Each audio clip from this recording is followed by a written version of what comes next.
How's it going, guys? Mush back at it with another video. Want to talk a little bit about an interesting statement coming out of the earnings call Sony just had. The PlayStation and PC saga, of course. And then also a couple of new Steam releases that I do want to highlight. We'll get to that in just a little bit. But I think Sony is going headfirst into the PC market. You can interpret their statement in a couple of different ways, but it was coming from their earnings call, quote, "We plan to increase software development expenses aimed at strengthening first-party software at our existing studios by approximately 40 billion yen. That equates $300 million. Going forward, we aim to grow the game business by strengthening our first-party software and deploying that software on multiple platforms." Obviously, the keyword being multiple platforms, meaning bigger investment, at least what some people think, bigger investment on the PC front as well. Their first-party software obviously has a lot of value to it. How you interpret the utilization of the value in its most effective way, I think, differs from person to person. I think some people just, if you're a hardcore PlayStation fan, there are some people on social media that just want the games to be exclusive forever, and that's how they kind of justify their purchase of the PlayStation 5. At the end of the day, I think a lot of the money to be made is just putting the game on as many platforms as possible. And obviously, there probably is a middle ground and a fine line you have to walk where you don't want to completely mitigate the use of a PlayStation 5 and have it just be a box nobody wants. But I don't think that's really the case anyway. Like, you look at the PlayStation 5, and yes, when you go online, the games people are talking about are Horizon, Gran Turismo, Spider-Man, and all those games, but look at the best-selling PlayStation 5 games. You want to know what those games are? They're probably not the games you would think they are. Lego Star Wars The Skywalker Saga, Elden Ring, Call of Duty, NBA. Those are the games that are selling really, really well. Obviously, the console exclusives sell well as well, but,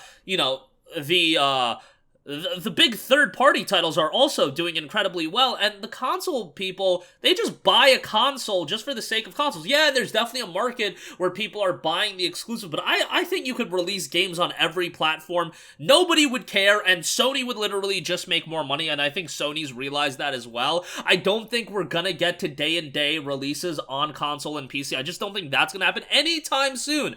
Do I think in 3 years that's gonna be the case? Maybe. Do I think in 5 to 7 years that's going to be the case? Absolutely, I do. I just think ultimately that's how you're going to generate the most amount of money possible when Horizon is dropping on PC and PlayStation 5 day and day, and you can amplify your sales numbers by so much, and you still retain a little bit of that idea of exclusivity because you are still releasing a console exclusive that's also coming out on PC, but PC has such a large number of people that are buying these games where you can legitimately double sales numbers, maybe even more. At a lot of times, games are selling better on PC. Very specific games are selling better on PC than they are on PlayStation 5, so that's something to consider as well, but I do think Sony is going to be releasing a lot of their games on PC here soon. We know that Uncharted Legacy Collection is coming. Still am befuddled on why we are not getting Nathan Drake Collection on PC, just because that just seems like it would do incredibly well. Even if it was priced at $40 or $50, I think that would do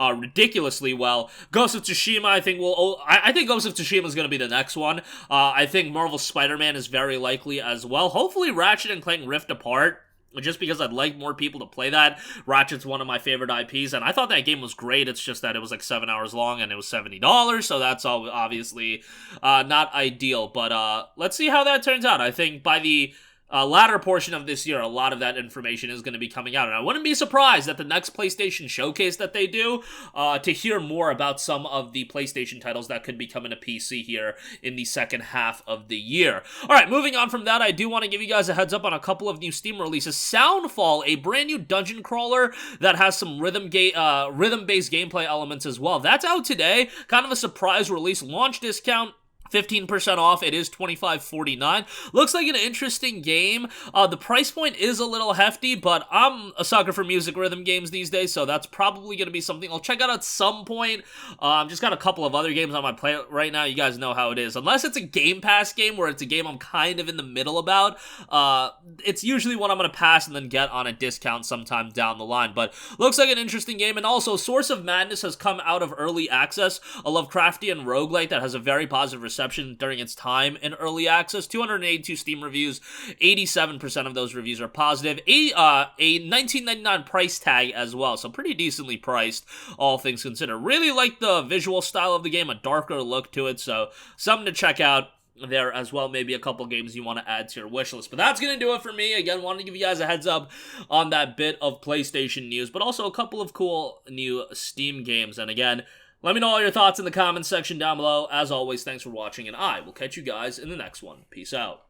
Hey, what's going on, guys? Mush here again. Hope you enjoyed the video. As you guys might know, YouTube's notification system is sometimes a little bit wonky, even if you're subscribed to the channel. Maybe you're not abundantly aware that I uploaded a video. To remedy that situation, make sure you hit the bell notification button. This way, whenever I upload a new video, and I try to upload as consistently as possible, you will be notified directly of the upload, and you can watch it as soon as it goes live. I would really appreciate it if you guys hit that button so you can stay up to date with all of the content I'm posting. But as always, guys, thanks for watching, and I'll catch you guys in the next one. Peace out.